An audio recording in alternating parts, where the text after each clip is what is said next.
Tara, samahan niyo muna ako maglibot-libot dito sa may malapit lang kung saan ako nakatira. Dito mo makikita yung lugar na sobrang tahimik at payapa. Mapapansin mo talaga dito no, grabe. Wala ka talagang makikita mga sari-sari store or mga nagbibenta na kung ano sa labas. Nakakamiss lang kasi yung ganon.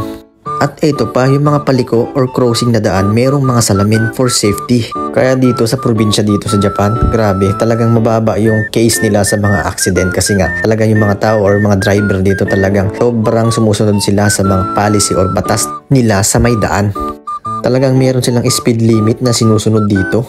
Diba sobrang tahimik nga dito? Alam mo yung feeling na minsan kinakausap mo na lang yung sarili mo. Ayan tuloy, naabot ako dito, diba? Pansin mo yung sobrang linis din. At maalala ko lang, yung kwento lang ng sinsi namin nung nasa school pa kami. Talaga dito sa Japan daw, meron daw yung lugar na kung saan yung mga Japanese daw, doon daw sila nagsusuicide. Totoo kaya yun? Dahil sobrang tahimik na at saka pag stress ka at may problema ka dito, lalo pag di mo na kaya, nagsusuicide sila. Yun ang sabi ng sinsi namin. Kaya yung mga may nakakalam dyan, comment nyo sa may comment section kung totoo nga yung mga ganun, yung may lugar ba talaga na kung saan doon sila nagsusuicide. Suicide baka mo? Ayan, suicide. Charot lang. So yun lang, follow for more.